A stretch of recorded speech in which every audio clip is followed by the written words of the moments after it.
So on this video, I'm going to play a few clips from this debate that I just watched on Modern Day Debate. It was Holy Humanist and David Wood versus Muhammad and Finding Truth. Now for the first clip. Parents weren't, but they just converted to save some money. So that's the ideology behind it, so that there isn't a war. But aside from that, like you're talking about the whole verse, the people are saying that God has a son. Like, do you know? You understand the mental breakdown you have when you say that the ultimate king that never dies has an heir. That's you turning against your God. So yeah, you're showing lack of loyalty. And speaking of loyalty, how in a million years can you justify, or your religion allows you to go team up with an atheist, an ex-Muslim atheist, okay, that doesn't believe in God, to go defend or to attack a different religion that does believe in this? Yes, Christians do believe that God has a son, and his son's name is Jesus Christ. And we do believe in the Trinity, that the Father, Spirit, and Son are all fully God. Now, to answer the objection, and I thought there were some excellent responses to this in the video, so please go back and watch the full debate. But the reason why I do videos with atheists is because I can't stand apostate laws. I can't stand the fact that somebody could be executed for leaving a religion or disagreeing with a religion, or even criticizing a religion. So this is why I team up with atheists. Now, on the same note, I have teamed up with Muslims to argue for God's existence. So I don't know why this is like an issue. We're going to come together with what we agree on, and we're going to separate with what we disagree on. But David makes a very excellent point in the video. I don't know if I got that clip or not, but he said during the video that if the house was on fire, he would want to get somebody out.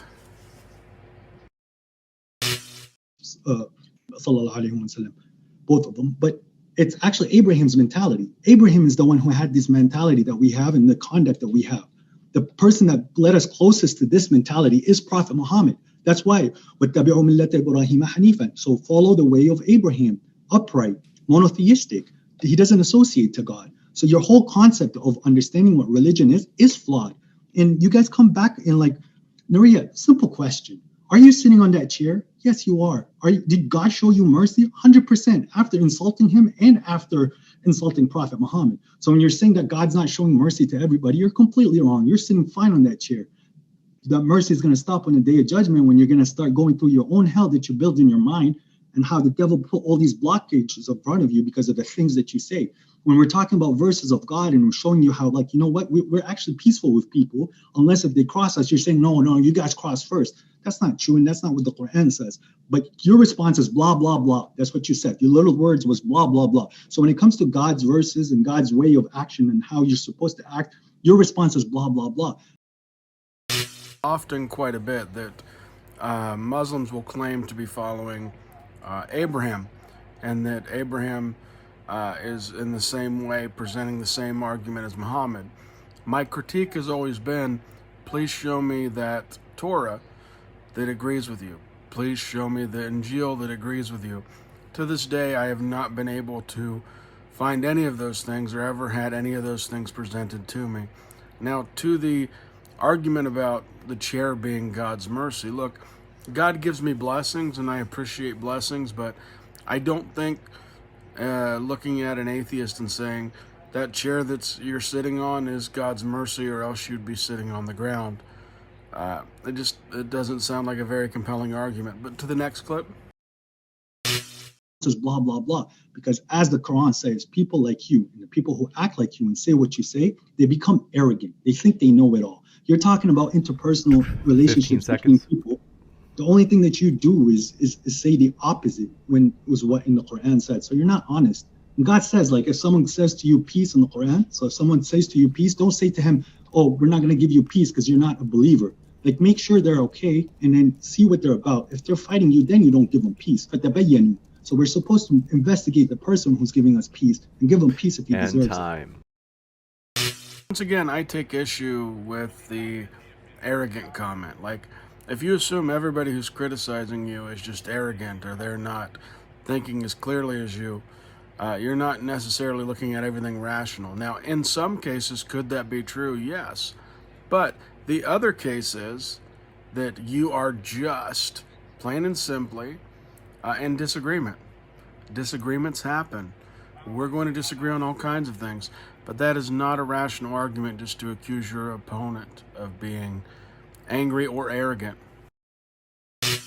All right. As far as not being allowed to take Jews and Christians as friends, I mean, Surah 5, verse 51 is very clear, one of the clearest verses in the Quran. Do not take the Jews and the Christians for friends. They are friends of each other. And so if you want to say Allah means something different there, you got some problems, because again, over and over and over in the Quran, like a beating drum, Allah claims that his commands are perfectly clear. And so if you're going to say, hey, I'm going to be friends with Jews and Christians, even though Allah says, do not take the Jews and the Christians for friends, they are friends of each other, well, that's between you and Allah there. Now, Ahmed quoted Surah 60, verses 8 to 9, to show that Muslims are indeed allowed to be friends with Jews and Christians. And this is a very interesting passage to quote. I'd recommend going to Tafsir Jalalain on this, because the two Jalals note the obvious, namely this was abrogated by later calls to fight and violently subjugate people, which is clear if you read the Quran in context and you understand that one of the basic defining principles of interpreting the Quran is the doctrine of abrogation. Later commands to fight abrogate earlier commands like this. Now, this is something that I've heard before, and I've heard quite often, and it seems like it's backed up by Islamic sources. Now, a lot of the Muslims that I talk to seem to disagree with the sources that David cited, which I would actually say is a good thing that they're rejecting that interpretation. I also find that whenever I have a break between me and Muslim friends or other Muslims on YouTube, it's because of criticism. Typically, I've found, and I don't mean any disrespect, that a lot of Muslims that I engage with cannot take criticism. And from somebody like me, the criticism is relatively mild. It's usually basic critiques, a little bit of criticism, but that's it. Now, in this clip, you saw David present an argument. I'd like to know your thoughts. Also, to the next clip. Proving our point here. Nuria? Yeah, thanks, David. Yeah, Ahmed, just to come back to kind of what you were saying earlier again about how, Islam treats people so well wherever they go, blah, blah, blah. And you gave the example specifically of the people of Persia, whether, they were Zoroastrians or fire worshippers. But have you heard of the Parsis, Ahmed? Because they actually fled Muslim persecution to India. That's why the community still exists there. So I think if you were to ask them about how they were treated and tolerated and accepted under Islam, you'd get a completely different picture. So what the Quran or Muhammad has done is actually far less commendable than even Cyrus the Great, who came way before and had a lot more foresight on how to treat minorities and have pluralism. So yeah, I also think that obviously it's not unrealistic to see why this is still happening today.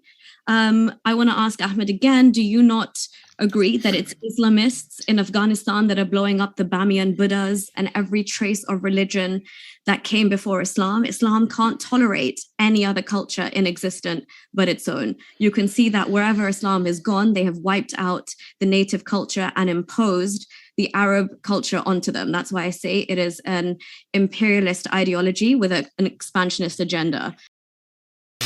Person in particular who was talking, her YouTube name is the Holy Humanist, and so she was a Muslim and is now going back and discussing Islam with Muslims. She's got a couple good videos on her channel explaining why she left Islam. I love how she articulates her points. She's responsive to the feedback, and there was things that Muhammad or Finding Truth said in the video, which I'm not going to have all the clips here because my goal is that you will like this video, but also go and check out her channel and check out the debate. And to the next clip. For him in times of battle. And also, I don't know what flavor of Islam or sect of Islam you belong to, but he was poisoned and killed by a Jewish woman. According to some schools of Islamic thought, you do not get to heaven if you are murdered at the hands of a woman or you die at the hands of a woman. So I guess even Muhammad's fate in that sense would be questionable. But yeah, that's what I'd like to say for now. Thank you. Thank you very much for that. And now we'll jump into that open dialogue. Thank you very much. The floor is all yours. David, Nuria, Muhammad, and Finding Truth. See, Nuria, you keep doing that same thing. You just take like little verses, small things from like different parts, some of it authentic, some of it not, and then you make up your own story. Prophet Muhammad didn't die because of a Jewish lady poisoning him. Even if he did, that could be the case. There is no story about Muhammad turning his back into battle, because that's definitely against the religion. And just to finalize the point for you, Cyrus the Great, however great he was and however good he dealt with minorities, he doesn't have 7 billion people throughout history after him following his ideologies and his methodologies and trying to find like a good value system in life on how to live. Prophet Muhammad has 7 billion subscribers. If it was a person on YouTube, he has 7 billion people following him. So I have heard this before, and I've read this, that Prophet Muhammad was poisoned in Khaybar by this woman, and this woman's poison is what led to his death. I've heard others who say that it's inconclusive, but I've found that there's way more hadith that are questionable than hadith that are authentic, which has always been a problem and a question of mine, because if you have the hadith that you need to interpret the Quran is the perfect preserved revelation, but the hadith does not seem perfectly preserved and seems very open to interpretation. That tells me that the Quran would be very, very open to interpretation, especially given what I just stated about needing the hadith to interpret the Quran. Also, he started going into this appeal to ad populum, and the next clip will kind of touch on that a bit.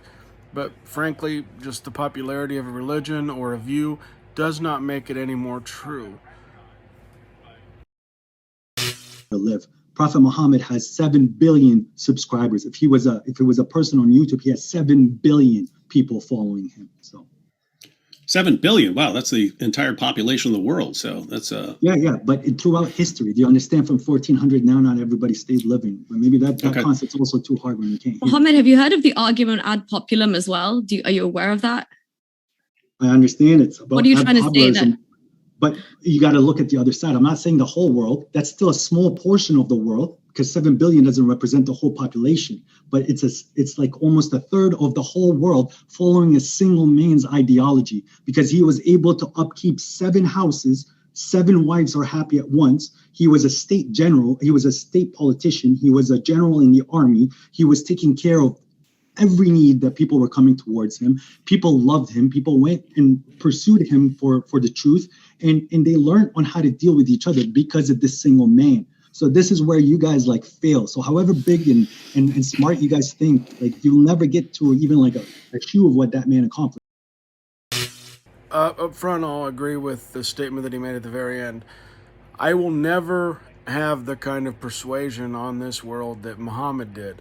But as a Christian, I don't want that. I prefer if that was Jesus Christ and God's persuasion and guidance of the world, not me. Because if I tried to guide the world, it's going to be one big mess up and mistake. But once again, Christianity currently is the world's biggest religion.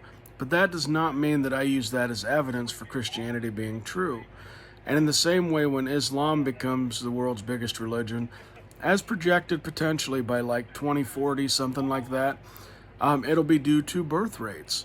There's also the situation where you are, subject to punishment by law for leaving Islam in certain Islamic countries.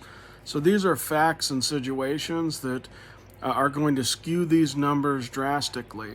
But the big thing to remember is just because something is popular does not make it true. Thanks, David. Muhammad, I just wanted to say, correction. I didn't say he turned his back. I said he wore two suits of armor. He literally said to one of his companions there that the best of people are those who jump into battle without armor for the sake of Allah, because he wanted to usurp that person. So this is the great man. But you're right. David and I can never, ever be capable of doing what Muhammad did. And thank goodness for that.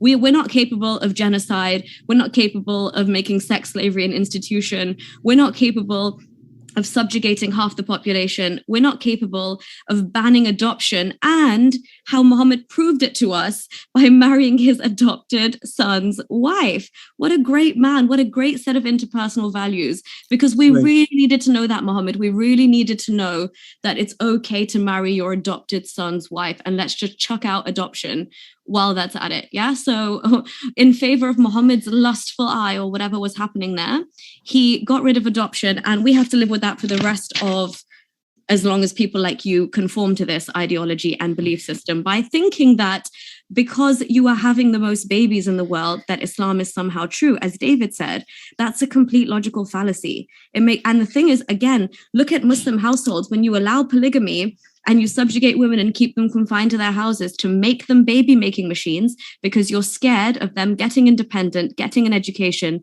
being financially astute, to not need you, not be obedient to you, and be in your control, that Islam will collapse. Without women, Islam will die, and you need to keep them in check. That's what it is. A woman in Islam is constantly like a child. She's a glorified child with no rights. So I'd like you to prove me otherwise, if you can. I don't know, again, maybe that's not interpersonal enough for you. It's just two people sharing a bed, but sure. In this clip, she was just machine gunning a bit. And she was just laying out these facts about Muhammad. And when you look at his marriages, normal, everyday Muslim men are only allowed up to 4 wives. Muslim women are only allowed 1 husband. They would also be able to, in theory, remarry after their husbands died. Now, the prophet was granted a special privilege, being a prophet, that he could have more than 4 wives. And also, his wives were not allowed to marry anyone after his death. I'm not sure necessarily where that came from. But she did mention the controversial marriage within the Quran that caused an issue with adoption. I'm not going to hit that for this particular moment. So what I do want to touch on, though, is the fact that in the Quran, there are times in writings where he is writing things that gives him special permission. And by writing, I mean that he recited and somebody else recited it, because there's also abrogation, which means that verses that came out earlier are abrogated by verses that came out later. You also have a difference between Medina and Mecca. You see things like Muslims could drink alcohol, then they couldn't drink alcohol. You see that they would pray to Jerusalem, and then they wouldn't pray to Jerusalem. Now, those necessarily aren't like the perks for Muhammad, but there's one in particular where it talks about guests coming into his house. You know, you're not to stay too late. You're not to take too long eating your meal. And this is God letting people know this for Muhammad, so that Muhammad does not have to do it himself. And one last clip for you, and then I'm going to wrap things up. Thank you for watching. That's, I mean, you go to Tafsir Jalalain. It says this was revealed before the command to fight them. As far as abrogation, I mean, the historical background of the verses on abrogation. I'll go ahead and finish with this because I know Muhammad has something he wants to add. But you know, the typical verses on abrogation: Surah 16 verse 101, Surah 2 verse 106. I'll read the historical background here in Al-Wahidi. So the historical background for Surah 16 verse 101 says, this verse was revealed when the idolaters said, Muhammad is mocking his companions. One day he commands them to do something, and the next day he forbids them from doing something, or brings instead something which is easier. He is nothing but a forger who says things of his own invention. And the historical background on 2:106 says, then Allah mentions what was abrogated of the Quran and that which was not abrogated as a direct reference to the claim of the Quraysh, who said to the Prophet, O Muhammad, why do you command us to do something and then forbid it? And Allah reveals whatever communications we abrogate or cause to be forgotten, we bring one better than it or like it. So the historical background is unbelievers, pagans, polytheists, kept noticing, wait a minute, Muhammad commands one thing, and then later on he commands something else and says that this abrogated or canceled the earlier revelation. And they say, well, what's going on here? It looks like Muhammad's just messing with everybody. And then Allah's response is, oh, yeah, of course I abrogate stuff. I command stuff, one time that abrogates or cancels earlier revelations. And so the underlying principle is when two commands are telling you to do different things, it really looks like one abrogates or cancels the other. That's the position of the Quran. And so when we look at the last major surah, the last large surah revealed, Surah 9, and we read, fight those who do not believe in Allah, and we read the historical context, we read the literary context, and we see this is commanding to violently subjugate Jews and Christians because of our beliefs, because of what we say with our mouths, because we say things like Jesus is Lord, and there are calls for violence against us. It just doesn't make a lot of sense to say, but in Surah 60, verse 8, this earlier command, it didn't say that, and therefore it must mean that we can all be friends and get along, especially when Surah 5, verse 51 was also revealed. So Surah 5, verse 51, for those who missed it earlier, do not take the Jews and Christians for friends. So don't take the Jews and Christians for friends. They are friends of each other.